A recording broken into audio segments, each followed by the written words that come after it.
Hello दोस्तों, मैं आज आप सभी को क्लास 12th का बायोलॉजी पढ़ा रहा हूँ। पहला चैप्टर आज मेरा तीसरा क्लास है। चलिए आज हम लोग आगे पढ़ते हैं। देखिए हम लोग क्या विखंडन तक पढ़ लिए थे। विखंडन हमारा दो प्रकार का, उसके प्रकार के बारे में भी हम लोग पढ़ लिए थे। अब हमारी दूसरी पॉइंट क्या है? मुकुलन। अब देखिए मुकुलन जो है, मुकुलन को इंग्लिश में कहते हैं बर्डिंग।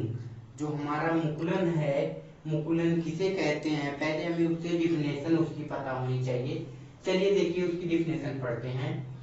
इस क्रिया में जनक के शरीर पर छोटी बाह्य वृद्धि या कलिकाएं निकल आती हैं, जो प्रारंभ में जनक के शरीर से जुड़ी रहती हैं और बाद में अलग होकर एक नए जीव का निर्माण करती हैं। जो हमारे क्या होती है, जो हमारी ये मुकुलन होता है, इसमें क्या होता है, छोटी बाह्य वृद्धि या कलिकाएं निकल आती हैं। और वो जो कलिकाएं निकल आती हैं तो उसके बाद क्या होता है, जनक के शरीर से वह जुड़ी रहती हैं और उसके बाद क्या है, अलग एक क्या है, जीव का निर्माण कर लेती हैं या अलग एक जीव बन जाती हैं। जो हमारे क्या है मुकुलन है, यह मुकुलन हमारा दो प्रकार का होता है। देखिए इस क्रिया में बनने वाली वृद्धि या कलिका को मुकुल कहते हैं। जो मुकुलन में क्या बनती है, जो मुकुलन में वृद्धि या कलिका बनती है, उस कलिका को हम लोग मुकुल नाम से जानते हैं या मुकुल कहते हैं। देखिए जो हमारा क्या है मुकुलन है, यह दो प्रकार का होता है। अब देखिए इसके प्रकार के बारे में हम लोग पढ़ते हैं। पहला देखिए हमारा है बाह्य मुकुलन। बाह्य मुकुलन को इंग्लिश में एक्सटर्नल बर्डिंग कहते हैं। और देखिए अब इसके बारे में हम लोग पढ़ते हैं, अध्ययन करते हैं। देखिए इस प्रकार के मुकुलन में जनक के शरीर पर एक अतिवृद्धि या कलिका या मुकुल का निर्माण हो जाता है। तो जब इसका निर्माण हो जाता है, जो जनक के शरीर से अलग होकर नए जीव का निर्माण करते हैं, उसे हम लोग बाह्य मुकुल कहते हैं। इसका उदाहरण देख लीजिए, हाइड्रा हो गया और ईस्ट हो गया और आदि। देखिए अब हम आपको यहाँ पर डायग्राम भी बनाए हैं। अब डायग्राम से देखिए हम लोग समझते हैं। देखिए जो हमारा ये क्या है, ये हाइड्रा है हमारा, ये हमारा हाइड्रा है। देखिए यहाँ पर ये जो क्या है, यहाँ पर जो ये क्या है निकला वृद्धि हो रहा है, अतिवृद्धि हो रहा है या कलिका निकल रही है। यह कलिका जो हमारी है, यहाँ पर देखिए इतनी बड़ी हो गई। जब ये कलिका इतनी बड़ी हो गई तो इस कलिका का नाम क्या था, मुकुल हो गया। फिर इसके बाद देखिए ये जो हमारी कलिका है, फिर यहाँ पर क्या कर ली, अपने ही जैसे क्या एक मुकुल यहाँ पर क्या है, मुकुल है, तो यहाँ पर देखिए एक मुकुल का निर्माण कर ली। फिर ये क्या है, जो मुकुल है यह हाइड्रा से टूट कर क्या है, एक नई संतति, मतलब हाइड्रा का ये क्या है, नई संतति, मतलब हाइड्रा के जैसे ही एक नई संतति का उत्पन्न कर लिया। इसी को हम लोग बाह्य मुकुलन कहते हैं। यह हम लोग हाइड्रा के बारे में देखे। अब देखिए ईस्ट में, और देखिए जो ये होता है इसको क्या कहते हैं, स्पर्शक कहते हैं।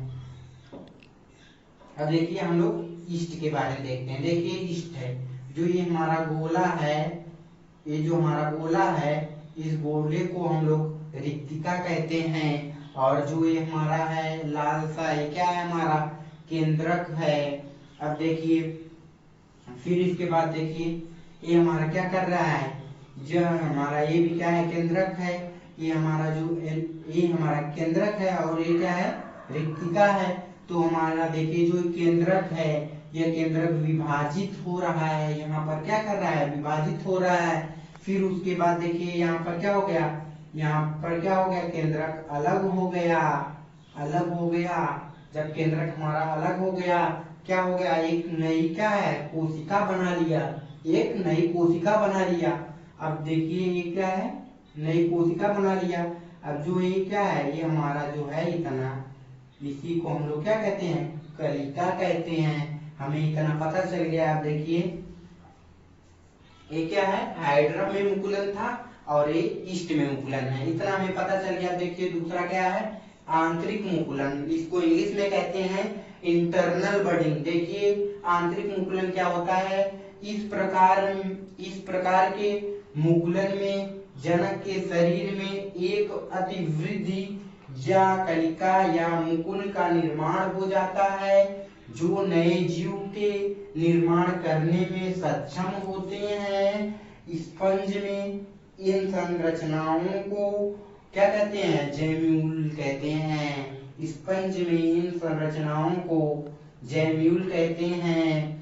देखिए इसका उदाहरण हम लोग समझ लेते हैं, आंतरिक मुकुलन का क्या है उदाहरण समझ लेते हैं। देखिए आंतरिक मुकुलन का उदाहरण है, क्या है, साइकोन है, और क्या है, स्पॉन्जिला है आदि।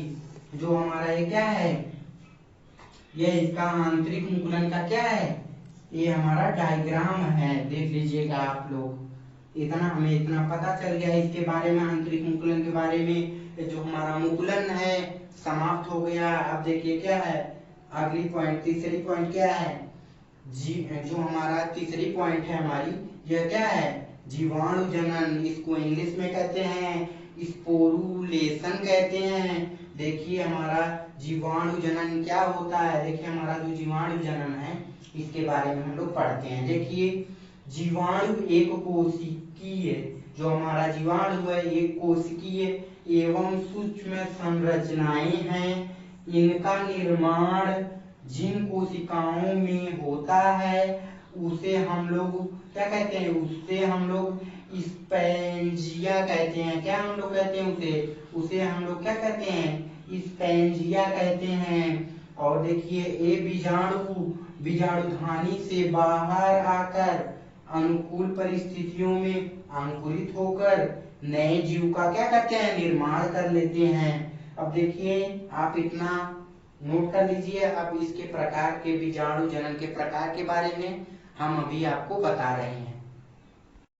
देखिए अब हम लोग जीवाणु जनन के प्रकार के बारे में पढ़ेंगे। इसके 6 प्रकार होते हैं। पहला देखिए क्या है, पहला है चल बीजाणु, इसको इंग्लिश में कहते हैं जू स्पोर। देखिए चल बीजाणु क्या है, ये चलनशील होते हैं और इनमें फ्लोगेलो पाया जाता है। इसमें क्या पाया जाता है, इसमें फ्लोगेलो पाया जाता है। और इसका उदाहरण देखिए, इसका उदाहरण होता है यूलोथिक्स होता है, इसका उदाहरण यूलोथिक्स होता है। अब देखिए दूसरा हमारा क्या है, दूसरा है अचल बीजाणु, इसको इंग्लिश में कहते हैं एप्लेनोस्पोर कहते हैं। देखिए अचल बीजाणु क्या है, ये अचल होते हैं और इनमें फ्लोगेलो नहीं पाया जाता है। इसमें क्या है, फ्लोगेलो नहीं पाया जाता है और ये अनुकूल परिस्थिति आने पर अंकुरण करके नए पौधे को जन्म देते हैं। जैसे में इसका उदाहरण हो गया क्या, इसका उदाहरण हो गया स्पाइरोगाइरा। क्या है, अचल बीजाणु का एग्जाम्पल हो गया स्पाइरोगाइरा। अब देखिए तीसरा हम लोग पढ़ते हैं। तीसरा देखिए क्या है, तीसरा है सुप्त बीजाणु। देखिए सुप्त बीजाणु किसे कहते हैं, इसको इंग्लिश में कहते हैं हाइप्नोस्पोर कहते हैं। देखिए हमारा सुप्त बीजाणु है, अब इसके बारे में हम लोग पढ़ते हैं। प्रतिकूल परिस्थिति आने पर इनमें एक मोटी भित्ति बन जाती है और बीजाणु, और इसके जो बीजाणु होते हैं सुप्त अवस्था में, इसके जो बीजाणु हैं सुप्त अवस्था में रहता है और इसमें सुप्त बीजाणु, और इसे क्या कहते हैं हम लोग, और इसे हम लोग सुप्त बीजाणु कहते हैं। और यह जो है यह अनुकूल परिस्थिति में अंकुरित होकर नए जीव का निर्माण करते हैं। इतना हमें पता चल गया।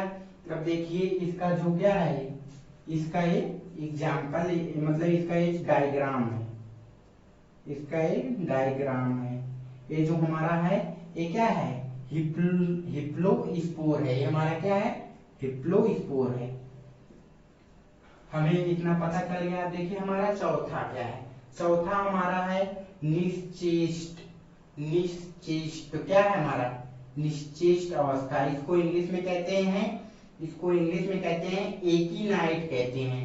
देखिए जो हमारा निश्चेष्ट अवस्था है इसके बारे में हम लोग पढ़ते हैं। देखिए प्रतिकूल, इसका जो क्या होता है, इसकी डिफिनेशन होती है, प्रतिकूल वातावरणीय दशाओं में इनका निर्माण होता है। किस दशा में होता है, प्रतिकूल वातावरणीय दशाओं में इसका निर्माण होता है और इसके चारों ओर एक मोटी भित्ति पाई जाती है, इसके चारों ओर एक मोटी भित्ति पाई जाती है और यह अनुकूल परिस्थितियों में सीधे या चल बीजाणु बनाकर नए जीव उत्पन्न करते हैं। कौन करता है, निश्चेष्ट अवस्था करता है। अब देखिए इसका एग्जाम्पल क्या है, देखिए यूलोथ्रिक्स हो गया और ऊडोगोनियम हो गया और हमारा क्या हो गया, नास्ट्राकाली हो गया। इतना हमें पता हो गया। अब देखिए पांचवा हमारा, चौथा हमें पता है हो गया, पांचवा देखिए पांचवा हमारा क्या है, पॉलमेल अवस्था है। क्या हमारा पांचवा है पॉलमेल अवस्था। देखिए इसको इंग्लिश में कहते हैं पॉलमेल स्टेज कहते हैं। देखिए पॉलमेल अवस्था क्या होता है, यह जल की कमी होने पर कुछ जीवों की कोशिकाएं विभाजित होकर अचल बीजाणु बनाती हैं जो एक क्या कहते हैं, जो एक म्यूसिलेज आवरण क्या करता है, म्यूसिलेज जो आवरण होता है हमारा वह क्या करता है, घुल जाता है और ये बीजाणु पृथक होकर, ये बीजाणु जो होता है पृथक होकर क्या करते हैं, नए जीव बनाते हैं। ये क्या है, ये अवस्था क्या कहलाती है, ये अवस्था पॉलमेल अवस्था कहलाती है। जैसे में देख लीजिए इसका डायग्राम यही है। अब इतना हमें पता चल गया, पांच जो बीजाणु जनन है इसके 5 प्रकार हम लोग पढ़ लिए। अब देखिए छठवां प्रकार क्या है। देखिए जो हमारा छठवां प्रकार है, अब इसके बारे में हम लोग अध्ययन करते हैं।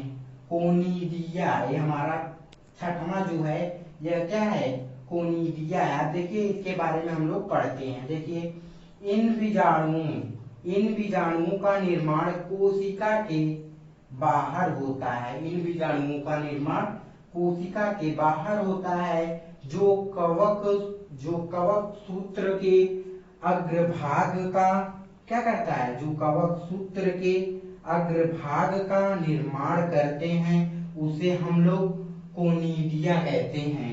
इतना हमें पता चल गया। अब देखिए इसका उदाहरण क्या होता है। इसका उदाहरण हो गया पेनिसिलियम हो गया और दूसरा क्या है इसका उदाहरण, दूसरा हो गया इस पर क्या है, जीलम हो गया, जीलस हो गया, सॉरी इसका एग्जांपल एक हो गया इस पर जीलस हो गया। हमें इतना पता चल गया, इसके क्या है बीजाणु जनन के प्रकार के बारे में हमें पता चल गया। अगले वीडियो में हम इससे आगे पढ़ेंगे। अगर कहीं हमसे गलती हुई होगी तो प्लीज क्षमा कीजिएगा। Okay bye.